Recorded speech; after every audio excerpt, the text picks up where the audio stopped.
Ya, Assalamualaikum warahmatullahi wabarakatuh. Selamat pagi anak-anak, apa kabar? Semoga dalam keadaan sehat ya. Ya, pembelajaran kali ini akan bertemu lagi dengan Miss yang menjelaskannya. Kita masih tetap di tema yang sama, yaitu udara bersih bagi kesehatan. Tapi masuknya ke pembelajaran kelima dan keenam.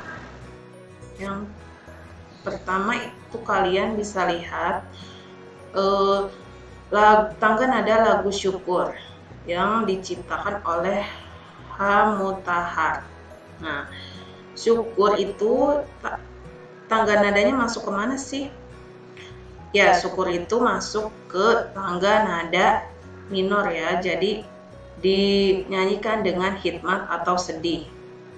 Nah, nanti kalian bisa tulis di situ ciri-cirinya dan tentukan tangga nadanya pada halaman 44.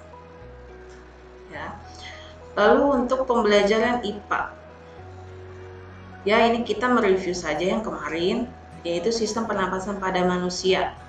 Secara umum, pernapasan adalah proses pengambilan gas oksigen dari lingkungan dan pengeluaran karbon dioksida dari dalam tubuh makhluk hidup. 2. Bernapas merupakan salah satu ciri utama makhluk hidup. Jadi setiap makhluk hidup itu pasti bernafas ya. Lalu yang ketiga, selama proses menghirup udara atau inspirasi, volume paru-paru mengembang akibat dari kontraksi diafragma dan otot-otot yang terhubung ke tulang rusuk sehingga memperluas rongga dada. Lalu setelah mengambil udara, otot-otot yang terhubung akan mengendur dan dinding dada kembali ke posisi semula. Diafragma juga mengendur dan bergerak lebih tinggi ke dalam rongga dada. Ini akan meningkatkan tekanan di dalam rongga dada terhadap lingkungan, sehingga udara keluar dari paru-paru. Nah, di situ ada fungsi organ manusia. Kemarin kan kamu juga udah pada belajar tentang lubang hidung atau organ-organ dari manusia ya. Di sini ada lubang hidung. Lubang hidung itu digunakan untuk menarik dan menghembuskan udara. Jadi rambut pada lubang hidung itu disebutnya silia. Jadi fungsinya itu untuk menyaring debu, terus juga partikel-partikel asing yang masuk ke dalam hidung kita. Lalu ada trakea. Trakea kan disebut juga tenggorokan. Jadi dia fungsinya untuk menyaring udara yang dihirup. Jadi trakea itu nanti akan bercabang ke bronkus. Lalu ada paru-paru. Paru-paru adalah organ utama sistem pernapasan. Dia bertugas untuk menerima oksigen dan mengeluarkan karbon dioksida. Jadi sel darah merah dalam darah akan mengambil oksigen dari paru-paru, lalu akan mengangkut oksigen ke sel-sel tubuh. Lalu sel darah merah akan memberikan oksigen ke sel-sel yang membutuhkan, lalu akan mengambil lagi karbon dioksida dari sel. Lalu ada alveolus. Nah, kalau alveolus itu strukturnya kecil ya, dan dia itu terlihat seperti kantung. Jadi alveolus itu adalah tempat pertukaran gas. Dia bisa ditemukan di paru-paru.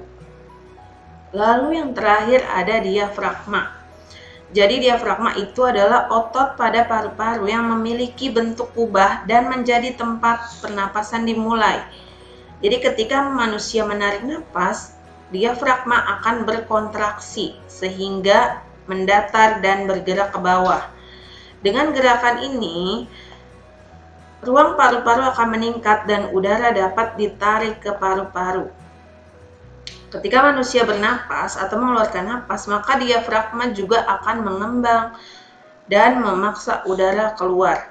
Jadi fungsi diafragma yaitu untuk membantu proses pernapasan, yaitu memudahkan udara masuk ke paru-paru dengan melakukan kontraksi. Lalu ada yang terakhir yaitu pembelajaran SBDP. Maaf, maksudnya ini pembelajaran PKN ya. Jadi bentuk pelaksanaan tanggung jawab sebagai warga negara. Gimana cara kita sebagai warga negara untuk ikut melaksanakan tanggung jawab, yaitu 1. Menyanyikan lagu perjuangan, lagu daerah atau lagu wajib. Jangan hanya kita hafal lagu-lagu dari negara lain atau lagu-lagu yang lagu barat gitu ya. Jadi kita harus bisa untuk memahami, menyanyikan lagu-lagu wajib. Yang kedua, kita harus menggunakan produk dalam negeri. Jangan kita membeli barang-barang dari luar negeri. Jadi sebisa mungkin gunakan produksi dari dalam negeri. Lalu yang ketiga, mematuhi peraturan yang berlaku, yaitu kita sebagai warga negara harus taat pada setiap aturan yang berlaku di tempat yang kita tinggali atau di tempat lain. Lalu yang keempat, tertib membayar pajak. Sebagai warga negara kita juga harus tertib membayar pajak ya. Lalu yang kelima, saling menghormati antar umat beragama. Ya, kita harus saling menghormati antar umat beragama, mau dia agama Islam, agama Kristen, agama Hindu, Buddha, dan lain-lain, kita tetap harus saling menghargai. Lalu yang keenam, memeluk kepercayaan yang diakui di Indonesia. Jadi kita harus mempunyai agama yang diakui di Indonesia, yaitu antara Islam, Kristen, Katolik, Buddha, Hindu, dan Konghucu. Ya, sampai di sini pembelajaran hari ini. Jika ada yang ingin bertanya, jangan lupa untuk bertanya ke Miss-nya. Dan untuk mengerjakan tugas halaman 49, 52, 53, dan 54. 52 sampai 54 itu uji kompetensi kalian kerjakan karena nanti akan diperiksa saat pengumpulan. Ya, kurang lebihnya mohon maaf.